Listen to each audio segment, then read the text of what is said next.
오늘 함께 나누실 말씀 마태복음 5장 6절 말씀입니다. 마태복음 5장 6절 우리 한 목소리로 함께 읽으시겠습니다. 시작. 의에 줄이고 목마른 자는 복이 있나니 그들이 배부를 것이며. 한 번 더 읽을까요? 시작. 의에 줄이고 목마른 자는 복이 있나니 그들이 배부를 것이며. 아멘. 오늘 우리에게 주시는 하나님의 말씀입니다. 지난 시간에 저희는요, 온유한 자가 상속받게 되는 새 땅, 천국, 그 축복에 대해서 함께 나눠보았습니다. 온유함이란 그냥 착하고 소극적이고 얌전한 그런 성격, 이것이 아니라 사실은 이 고난과 죽음을 결단으로 통과할 때 우리에게 주어지는 무엇보다도 강력한 성품이라는 것을 함께 살펴보았습니다. 이삭이 모리아산에서 제물로 죽기를 결단했을 때, 죽음을 통과했을 때 그가 평생을 통하여 온유한 삶을 살 수 있게 되었던 거예요. 예수 그리스도께서 십자가에서 죽으심으로 당신의 그 온유함을 완성시키셨어요. 그래서 저희도 날마다 십자가를 통과해야 하는 거죠. 우리 죽음을 통과해야 되는 거예요.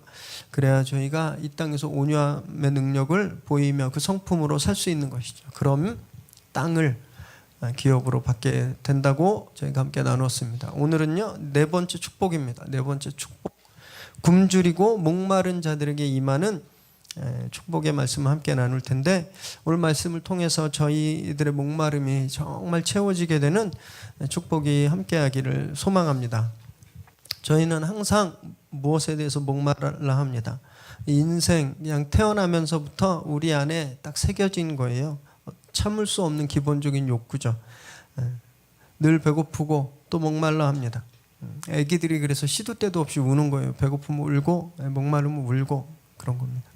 애기들만 그러나요? 어른들도 그렇습니다. 하루만 굶어도 이렇게 거동하기가 힘들잖아요.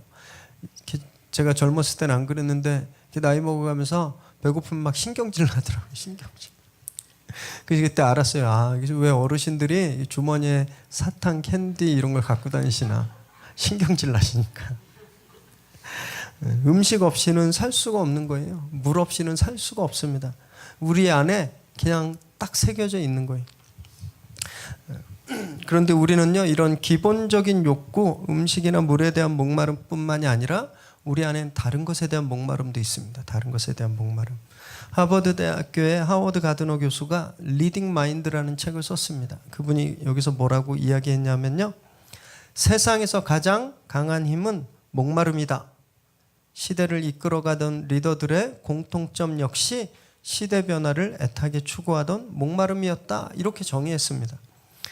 우리에게 육체적인 목마름 외에 또 다른 목마름, 이 정신적인 목마름이 있다라는 거예요. 정서적이고 문화적이고 또 정치적인 그런 어떤 갈망, 그런 배고픔이 있다라는 거예요. 그 배고픔이, 그 목마름이 사회를 변화시키고 발전시켜 왔다라는 겁니다. 그래서 역사는요, 배부르면 사냥을 멈추는 이 맹수의 왕 사자가 아니라 늘 배고파했던 사람에 의해서, 인간에 의해서 발전되어 온 거예요. 이런 정신적인 목마름이 이뤄낸 기적, 그걸 저희도 경험했죠. 바로 2002년 월드컵 4강 신화입니다. 저희가 막 그때 꿈에 그리던 16강 진출, 딱 진출하고 나서 히딩크 감독이 이런 명언을 남겼는데 기억하시나요? I'm still hungry. 난 아직 배고프다. 16강 통과했지만 난 아직 우승에 배고픈 거예요. 목마른 거예요. 그래서 8강, 4강 우승까지 막. 그 강한 굶주림이, 전 국민의 그 강한 굶주림이 4강 신화를 가져왔습니다. 또 최근엔 작년 1월부터 3월까지 광화문에 모였던 촛불 집회를 기억하시나요? 누적 인원이 1,000만이 넘었다는데, 개혁에 대한 목마름, 개혁에 대한 목마름, 그 갈증이 정권 교체를 이뤄냈어요. 이렇게 우리들이 가지고 있는 목마름, 그것이 집중되고 간절해지고 집단적인 목마름이 되면 사회 변혁을 이뤄낸다라는 거예요. 저희들에게도 찾아볼 수 있습니다.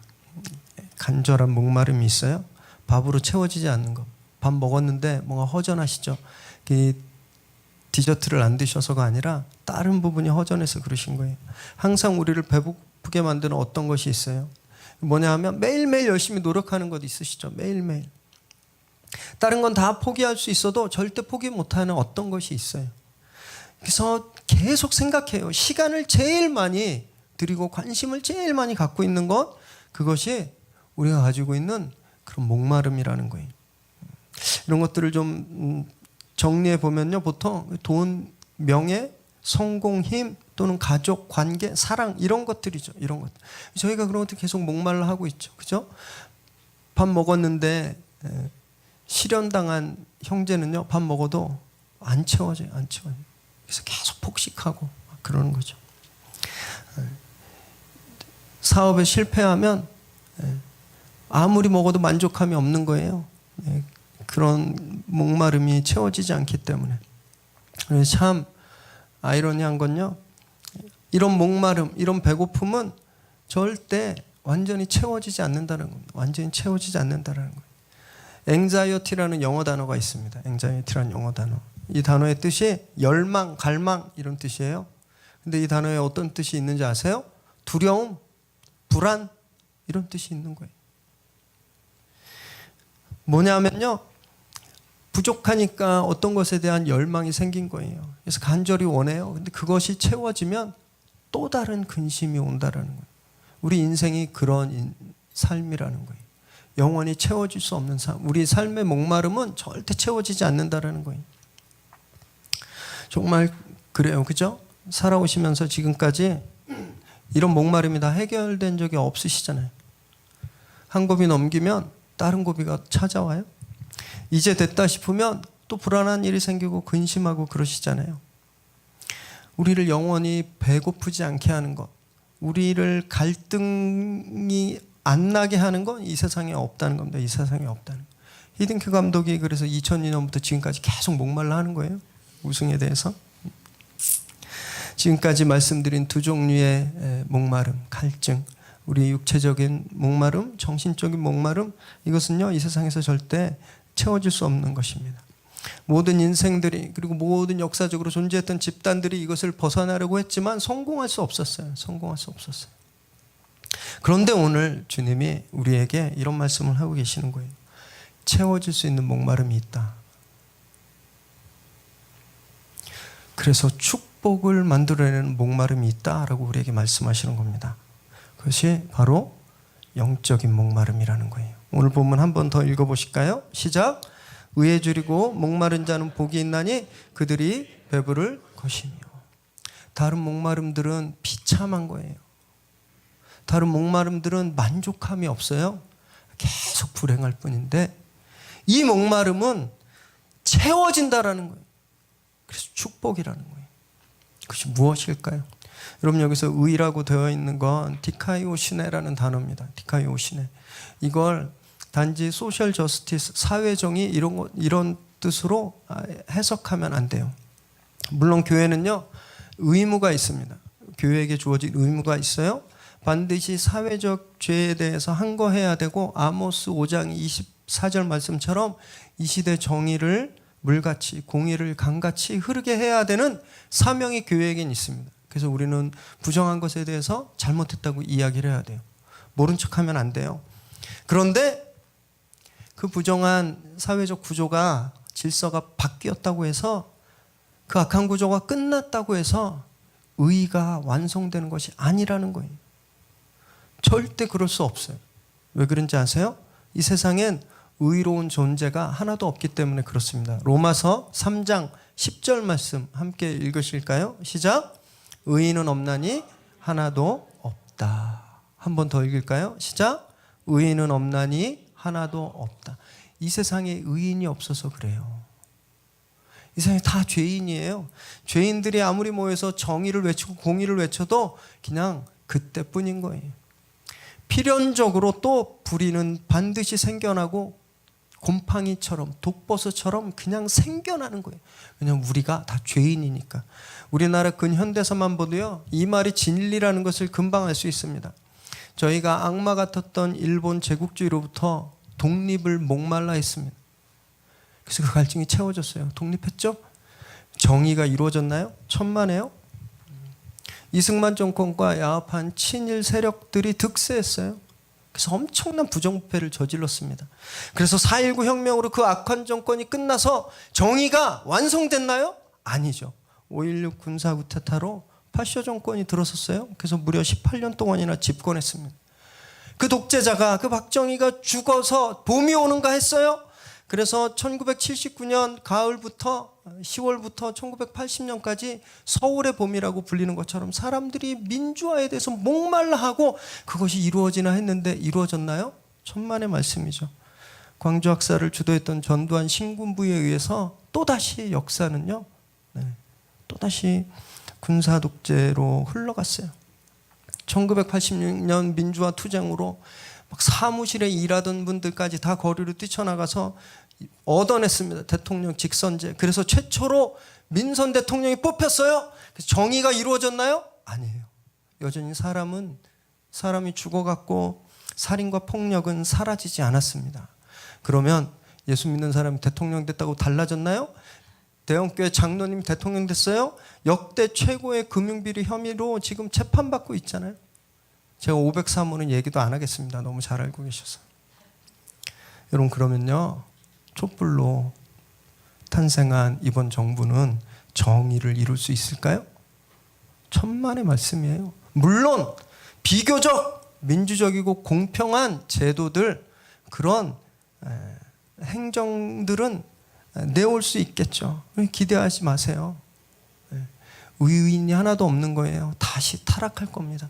지금 1년 됐는데 이렇게 막 솔솔 나오는 그런 스캔들, 그런 혐의들, 그걸 보면 알 수 있는 거예요. 절대 이 세상에 정의는 이루어질 수가 없습니다. 다 죄인이기 때문에. 죄인. 덤앤 더머가 모이면 더머로 하는 일만 생기는 거예요. 왜 그런지 아세요? 아담과 하와가 타락 이후에 우리가 의로울 수 있는 성품을 잃어버렸기 때문에 그래요. 이마고 데이, 하나님의 그 의로운 성품을 우리가 잃어버렸어요. 그래서 우리는 이 목마름을 채울 수 없는 겁니다. 채울 수 없는 거예요. 그럼 오늘 주님께서 여기서 말씀하신 그 의로운 목마름이 무엇일까? 우리는 아무리 해도 그 목마름을 채울 수가 없는데, 이 의로운 목마름은 무엇이길래 채워진다고 말씀하시는가? 오늘 한 여인의 이야기를 통해서 함께 나누기를 원하는데요. 요한복음 4장 5절에서 7절까지 말씀을 함께 읽겠습니다. 시작. 사마리아에 있는 수가라 하는 동네에 이르시니 야곱이 그 아들 요셉에게 준 땅이 가깝고 거기 또 야곱의 우물이 있더라. 예수께서 길 가시다가 피곤하여 우물 곁에 그대로 앉으시니 때가 6시쯤 되었더라.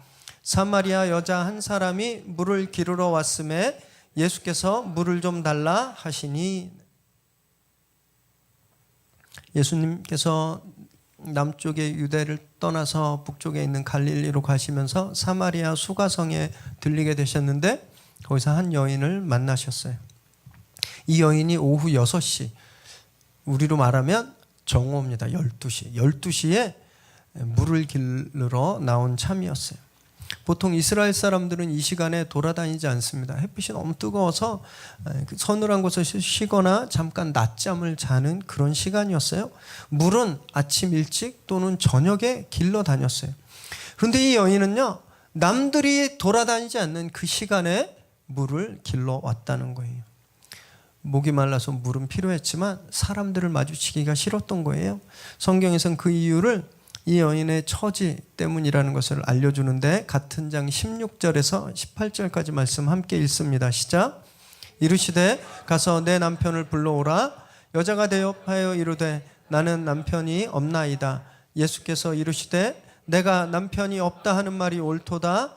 너에게 남편 5이 있었고 지금 있는 자도 내 남편이 아니니 내 말이 참되도다.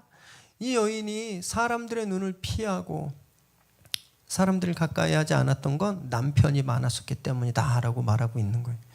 한번 생각해 보세요. 이웃집에 어떤 분이 오셨는데 남편을 6번이나 바꾸신 자매님이 이사 오셨다고 생각하시면 웰컴하실 수 있겠어요? 째려보고 그러지 않으시겠어요? 네. 지나가면서 수군거리고 아우 애기 엄마 들었어? 그지? 6번이 6번. 한 번도 아니고 6번. 말 섞기도 싫고 아마 요즘 같은 맘카페에 막 오르락내리락 하고 그랬을 거예요. 네. 이 여인도 그런 일을 당했겠죠. 그런 일을 당했겠죠. 사람들을 피하게 된 거예요. 그래서 저희가 이 구절을 읽을 때 어떤 선입관을 가지고 있습니다. 선입관. 그게 뭐냐면 이 여인이 사생활이 진짜 복잡했구나. 아주 진짜 방탕했구나. 이런 생각들을 가지고 있는데 그 생각을 이제 버리시기 바랍니다. 절대 그러지 않았어요. 성경을 자세히 보면 이 여인이 방탕했다, 이 여인이 죄를 지었다 이런 기록 하나도 없습니다. 예수님마저도 너 이제 회개해 이런 말씀 안 하셨어요. 정죄하지 않으셨어요. 이 여인이 남편을 5번이나 5 남자와 결혼해야 했던 현실, 또 지금 6번째 남자와 동거하고 있는 현실, 주님이 그것을 정죄하지 않으셨어요. 왜냐하면 주님이 그걸 잘 아셨기 때문에. 그 이유는요, 부정에서도 아니고 방탕에서도 아니고 바로 삶의 목마름 때문이었어요. 삶의 목마름. 지금은 여성 혼자 사는 것이 그냥 약간 불편하거나 오히려 더 편하실 때도 있으시죠? 네. 생명에 지장 없어요. 그러면 당신은 여성 혼자 산다는 건 목숨을 부지하지 못하는 그런 상황이었다라는 거예요. 가부장적 체제에서 남편이 아니면 부양해 줄 아들이 없으면 먹고 살 수 없었습니다. 먹고 살 수 없었어요. 그래서 이 여인은 살기 위해서 배고픔과 목마름을 채우기 위해서 첫 남편과 결혼했던 거예요. 그런데 그 남편이 죽었든지 아니면 다른 이유였든지 2번째 남편과 결혼하게 되고 3번째, 4번째, 5번째 그렇게 결혼을 했던 거예요. 그리고 지금은 같은 이유로 6번째 남자와 동거하고 있는 겁니다. 이 여인에게 남편은 우물 같은 존재였어요. 우물. 목이 말라서 물을 길어 마시지만 또 목마르잖아요. 5명의 남편과 그리고 6번째 동거남은 그녀의 삶의 갈증을 채워줄 수 없었던 거예요. 그래서 남편을 데려와라 할 때 이 여인이 저는 남편이 없습니다 라고 말한 겁니다. 남편이 내 삶을 채워주지를 못해요 이렇게 말하는 거예요. 한번 이 여인이 어떤 심정이었을까 생각해 보았어요. 매일매일 물을 길러오면서 그것도 사람들의 눈을 피해서 12시에 때약볕에 아마 요즘 날씨라고 생각하시면 돼요. 한 40도 막 이렇게 가까이 된 날씨에 물통을 들고 그 우물가로 향하면서 어떤 마음이었을까요? 어제 마신 물로도 해결되지 않은 오늘의 갈증, 그죠? 그리고 6명의 남자들로도 채워지지 않았던 그 삶의 목마름을 저주하면서 오지 않았을까요? 내 신세가 이게 뭐야? 내가 죽고 싶다. 이런 생각하면서 오지 않았을까요? 저희도 그런 심정으로 살 때가 너무 많으시죠? 늘 목마른 것을 채우기 위해서 노력하시잖아요. 늘 부족한 것을 채우기 위해서 저축도 하고 투자도 하고 사람을 믿고 남편을 의지하고 자녀에게도 올인해요. 채워지지 않는 거예요.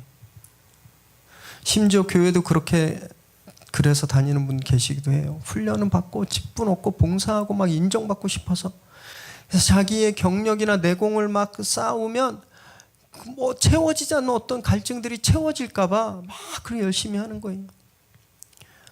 그렇게 물을 길러 매일매일 나오는데 채워지지가 않아요.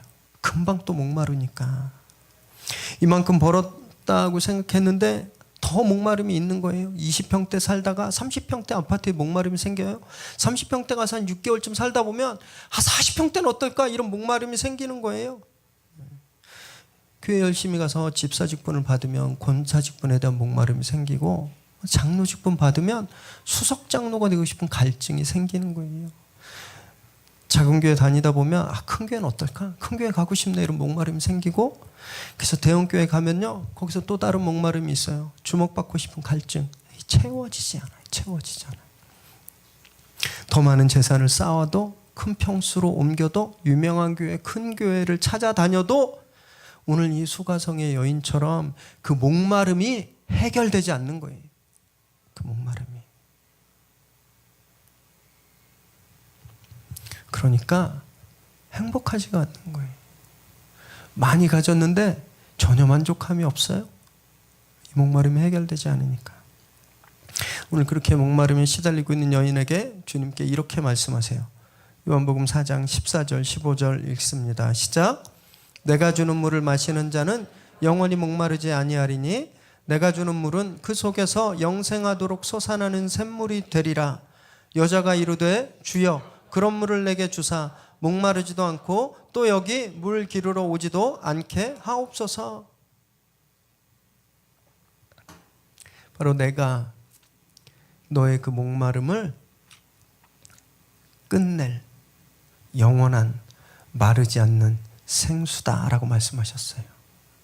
남편도 채워줄 수 없었던, 우물물도 채워줄 수 없었던 그 유일한 방법, 유일한 목마름을 채워줄 수 있는 그 해결책이 나다라고 말씀하시는 거예요. 그런데 이 여인이 이걸 믿지 못해요. 그래서 이렇게 말해요. 아니 세상에 그런 물이 있으면 어디 한번 줘보세요. 그거 있으면 내가 이렇게 물길로 올 일도 없겠네? 라고 비꼬고 있는 거예요. 믿을 수가 없으니까. 어쩜 우리하고 이렇게 똑같은지 모르겠어요. 우리도 잘 안 믿거든요. 예수님 앞에 나와서 말씀 들어요. 예수님 말씀 들으면 이렇게 될 거다. 삶의 문제가 해결된다. 내가 자유하게 된다. 내가 새로운 삶을 살게 된다. 성경에 그렇게 쓰여 있는데 계속 괴로워하는 거예요. 왜냐하면 못 믿으니까. 아니 진짜 이 말씀이 진짜예요? 그런 거 있으면 한번 줘보세요. 그럼 이런 고생 안 하게 이렇게 코웃음 치고 있는 거예요. 우리가 지금 여인과 똑같은 거예요. 이렇게 자포자기하고 있을 때 그 갈증에 지배당해 버려 있는 이 여인에게 주님이 놀라운 질문을 하십니다. 네 남편은 어디 있냐? 육체적인 목마름보다 이 여인을 더 갈증나게 만든 삶의 문제를 찌르신 거예요. 얼마나 뜨끔했을까요? 이 여인은 생전 처음 본 사람이거든요. 예수님이 옷 모양새를 보니까 유대인이고 이렇게 보니까 아주 유대인에도 리더십 같고 아주 말끔한 그런 분이에요. 근데 이분이 내가 남편이 5이나 있었고 6번째 남자와 살고 있다는 것을 어떻게 알았을까?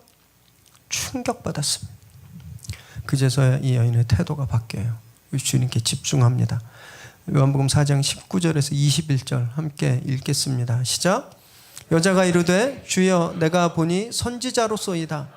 우리 조상들은 이 산에서 예배하였는데 당신들의 말은 예배할 곳이 예루살렘에 있다 하더이다. 예수께서 이르시되 여자여 내 말을 믿으라. 이 산에서도 말고 예루살렘에서도 말고 너희가 아버지께 예배할 때가 이르리라. 4장 9절에 보면요, 처음엔 이 여인이 예수님을 유대인이라고 말했어요. 어떻게 유대인이 사마리아인에게 물을 달라고 합니까? 유대인이. 그런데 지금 이 여인이 예수님을 선지자여라고 말하고 있는 거예요. 자신의 목마름에 대한 원인을 다 꿰뚫고 보시는 분을 보니까 이분이 그냥 단지 평범한 사람이 아니구나, 이분 선지자구나 깨달은 거예요. 그래서 더 깊은 목마름에 대한 질문을 시작합니다. 바벨론 포로에서 돌아온 후에 사마리아 사람들이 게르심산이라는 곳에 성전을 세웠습니다. 성전을. 그런데 유대인들은요, 전통적으로 예루살렘에서만 예배 드린다고 생각했어요. 그래서 이 둘이 충돌하고 반목하고 서로 미워하게 된 거예요. 그 질문을 하는 거예요. 우리 사마리아인 조상들은 이 산 게르심산에서 예배를 드렸는데 유대인들은 예루살렘에서만 드려야 하고 하는데 어디서 드려야 됩니까? 여기서 드리는 건 가짜예요? 내 예배는 가짜예요? 이렇게 질문한 거예요. 그때 주님이 이 산도 아니고 예루살렘도 아니고 어느 곳에서든 예배할 때가 온다라고 말하셨어요. 여러분, 이 두 분의 대화를 생각해 보세요. 처음에 물 한 잔으로 시작됐어요. 그러다가 이제 삶의 문제로 갔죠. 그리고 이제 영적인 주제로 엘리베이트 되는 거예요. 질문이 점점 높아져 가는 거예요. 질문이 점점 깊어져 가는 거예요. 처음에 목을 축일 물, 목을 축일 물이 주제였는데 그 다음에선 삶에서 해결되지 않은 목마름을 터치하고 이제는 더 근본적인 목마름, 예배에 대한 목마름, 하나님을 만나는 것에 대한 목마름, 그것으로 옮겨간 거예요. 이 말씀을 묵상하면서 제가 한번 이 여인이 어떤 느낌이었을까? 주님과 대화하면서 막 이런 거 아닐까요? 소망이 다 끊어졌고 나는 아무것도 없고 완전히 죽어버린 땅, 단단히 굳어서 생명체가 살고 있지 않는 땅, 저 깊은 곳에서 다 그 첫 충격이 일어난 거예요. 그래서 그 위로 시원한 물줄기가 쑥 올라오고 있는 그런 걸 경험하지 않았을까요? 그래서 자기의 그 막 논바닥, 말라버린 논바닥처럼 쩍쩍 갈라져 있는 그 영혼이 이 물줄기로 막 채워지고 있는 그것을 경험하지 않았을까요? 그래서 이 여인이 탄성처럼 이런 고백을 하는 거예요. 4장 25절 26절 읽겠습니다. 시작. 여자가 이르되 메시아 곧 그리스도라 하는 이가 오실 줄을 내가 아노니 그가 오시면 모든 것을 우리에게 알려주시리이다. 예수께서 이르시되 내가 말하는 내가 그라 하니라. 저는 그리스도가 오신다는 걸 알고 있어요. 그분이 오시면 궁금했던 모든 것을 알려주신다고 저는 그것을 알고 있었어요. 이렇게 고백하는 거예요. 여기 알다라는 말이 에이도라는 말입니다. 에이도. 근데 이건 이 머리에 아는 뜻이 아니에요. 이 뜻은 간절히 바라보고 있다라는 뜻이에요. 간절히 바라보고 있다. 예를 들면 이거예요. 오랫동안 사랑하는 연인과 한 3년, 4년 떨어져 있었어요. 근데 귀국하는 거예요. 귀국하는 거예요. 그래서 입국장 앞에 가서 기다리고 있어요. 오는 건 알죠. 근데 아직 안 보여요. 그럼 어떻게 해요? 뚫어지게 보잖아요. 입국장 게이트를 뚫어지게 봐요. 언제 오나 뚫어지게 보는 그것이 바로 에이도예요. 에이도. 내가 그리스도가 오는 걸 알고 있었어요. 내가 그리스도를 계속 기다리고 있었어요. 그분이 오시면 내 삶에 이 많은 질문들 답을 주실 걸 내가 알고 기다리고 간절히 목마름으로 기다리고 있었어요. 그분이 당신이신가요? 이렇게 질문하는 거예요. 예수님이 이 여인에게 내가 바로 그 메시아다 말씀하셨습니다. 뭐 어떤 기분이었을까요? 이때 진짜 뭐가 팡 터지는 그런 경험을 하지 않았을까요? 날마다 너무너무 지긋지긋했거든요. 이 막 저주 같은 갈증이 끊어지지 않는 거예요. 폭염 속에서 진짜 말라 비틀어져 버리는 나뭇가지 같은 그런 신세였는데 이 깊은 곳에서 주님이 말씀하신 것처럼 내가 주는 물을 마시면 생명수가 영원히 솟아나리라. 그 말씀처럼 내가 그 메시아다 말씀하시는 순간 이 안에서 생수가 터져나와 버려요. 전율 사로잡혀 버린 겁니다. 그래서 이 여인이 놀라운 일을 행합니다. 요한복음 4장 28절에서 30절 읽겠습니다. 시작. 여자가 물동이를 버려두고 동네로 들어가서 사람들에게 이르되 내가 행한 모든 일을 내게 말한 사람을 와서 보라. 이는 그리스도가 아니냐 하니 그들이 동네에서 나와 예수께로 오더라. 이 여인 물 때문에 왔어요. 물동이를 짊어지고 목말라서 물 마시려고 왔어요. 사람들 피해서 왔어요. 근데 이 물동이를 버려두고요, 자기가 여태까지 피해 다녔던 사람들에게 돌진에 들어가는 거예요. 그러면서 이렇게 외쳤어요. 동네 사람들 지금 빨리 나와. 지금 여러분들이 쉬고 있을 때가 아니야. 여기 그리스도께서 오셨단 말이에요. 그분이 여러분의 목마름을 해결해 주실 겁니다. 그날 그 동네 많은 사마리아인들이 주님을 영접하게 되었다고 기록되어 있습니다. 예수님은 이 여인에게요, 물 한 잔 떠주지 않으셨어요. 또는 이 여인에게 남편들처럼 먹고 살 양식을 주지도 않으셨어요. 주님은 이 여인의 근본적인 목마름, 그리스도를 향한 그 영적 목마름, 그걸 해결해 주셨거든요. 그랬더니 육체적인 목마름도 정신적인 목마름도 다 사라져버린 거예요. 그래서 물동이를 내팽겨치고 사람들에게 달려갔던 겁니다. 여러분, 그래서 교회는요, 우리가 구제도 하고 사회사업도 해야 되지만 교회는 자선단체로 머물면 안 돼요. 자선단체로. 거기서 머물면 안 됩니다. 우리가 사회 정의와 시대 정의를 이야기하면서 이 시대의 예언자적인 모습을 갖춰야 되지만 그냥 사회 변혁을 위한 개혁 세력으로 거기서 끝나면 안 되는 거예요. 그러면 다시 목말라지는 겁니다. 다시. 우리는 무엇보다도 죄 때문에 죽어가고 있는 영혼의 목마름, 그걸 채워줘야 되는 거예요. 예수 그리스도를 증거해서 그걸 채워줘야 되는 거예요. 그래야 완전한 삶의 변화가 일어나는 겁니다. 그때 목마름이 끊어지게 되는 거예요.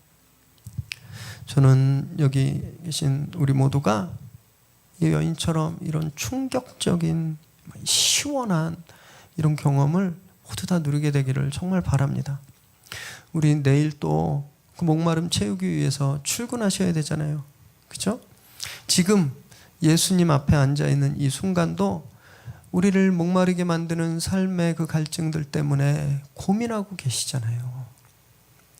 예수님이 앞에 앉아있는데 계속 물 얘기하고 남편 얘기하는 이 여인처럼 우리도 주님 앞에 나와서 내 갈증을, 내 삶을 완전히 바꿔주실 분이 계신데도 불구하고 우리 계속 딴 생각하고 있을 때가 있다라는 거예요. 여러분, 이제 목마름의 대상을 바꿔야 됩니다. 로마서 1장 17절 말씀 함께 읽겠습니다. 시작. 복음에는 하나님의 의가 나타나서 믿음으로 믿음에 이르게 하나니 기록된 바 오직 의인은 믿음으로 말미암아 살리라 함과 같으니라. 수가성 여인이 물과 남편에게서 이제 그리스도를 향한 목마름으로 그 대상을 바꾸었을 때 그 갈증이 해결됐죠. 우리 목마름이 예수 그리스도를 향하게 되면 우리 목마름도 해결되는 거예요. 예수 그리스도의 십자가 죽음과 부활, 그것에 나타난 하나님의 의가 우리를 살게 하기 때문인 것이죠. 여태까지 우리가 H2O로 살았다면, 여태까지는 우리가 영양분으로, 음식으로 살았다면 이제 우리가 그리스도로 살게 된다라는 거예요. 이제 우리가 보혈의 능력으로 살게 된다라는 거예요. 이것이 의에 줄이고 목마른 사람이 받는 축복입니다. 우리가 목말라 하면요, 주님이 우리에게 이렇게 오시는 거예요. 요한복음 4장 3절 4절 함께 읽을까요? 시작. 유대를 떠나사 다시 갈릴리로 가실새 사마리아를 통과하여야 하겠느니라. 이 여인을 만나기 한참 전에 주님께서 이렇게 계획하셨어요.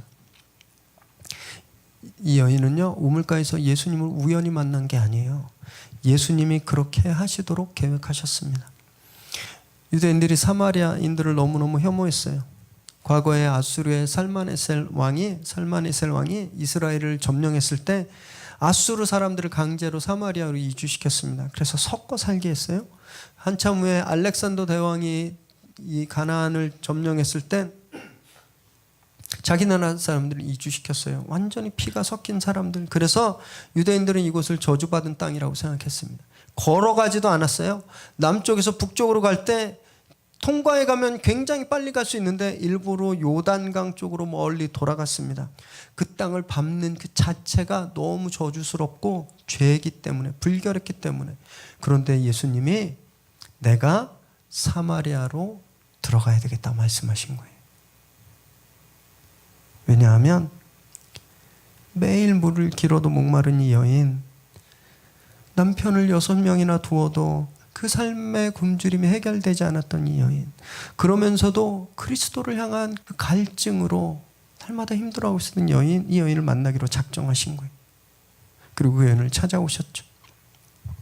여러분, 저희도 살다 보면요, 때로는 내가 진짜 사마리아 땅에서 사는구나 이렇게 느껴질 때가 있습니다. 죄가 주는 그런 가책, 어떻게 해도 이 죄 문제가 안 되고, 과거의 상처들이 나를 막 짓누르고 무거운 짐을 짊어지고 있어서 아무도 나를 통과하려고 그러지 않는 거예요. 아무도 나한테 가까이 오려고 그러지 않아요. 가족도, 친구도, 심지어 교회도 나를 외롭게 만드는 그런 순간이 있어요. 사마리아 땅처럼 완전히 저주받고 버려진 듯한 그런 상태에 놓일 때가 있다는 겁니다. 여러분 그때 절망하지 마세요. 왜냐하면 그런 나를 만나기 위해서 예수님이 오시는 거예요. 예수님이 오시는 거예요. 죄 때문에 타는 듯한 갈증으로 신음하는 나를 위해서 내가 오늘 너한테 가야 되겠다. 내가 오늘 너를 만나러 가겠다. 그리고 오시는 거예요. 그렇게 오셨잖아요. 죽을 수밖에 없는 우리를 위해서 내가 너를 위해 십자가를 지겠다 하시고 그 길을 걸으셨어요. 그래서 우리 영혼의 그 삶과 죽음의 문제를 완전히 해결해 주셨잖아요. 그분을 그리워하면서 살아야 되는 거예요. 그분의 목말라 하면서 살아야 되는 거예요. 여러분 세상은요, 물에 목말라 하고 관계에 목말라 하고 성공에 목말라 하고 힘에 목말라 하고 있어요. 근데 우리는 그런 것에 목말라 하는 것이 아니라 예수 그리스도에 목말라 해야 된다라는 거예요. 그런 태도가 팔복, 네 번째 복이라는 거예요. 그것이 복 있는 사람이 사는 삶의 방식이라는 겁니다. 사랑하는 여러분, 저주의 땅 사마리아에서 버림받았던 여인이 예수님을 만나게 되었어요.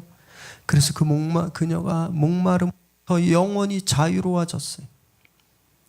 오늘 이 시간 주님을 향한 갈증이 우리 안에 회복되기를 바랍니다. 그래서 우리가 예수 그리스도를 목말라 할 때 주님께서 다시 한번 이 자리에 오셔서 저와 여러분의 모든 목마름을 한 번에 해결해 주시는 그런 귀한 축복을 경험하시기를 주님의 이름으로 축원합니다. 함께 기도하겠습니다.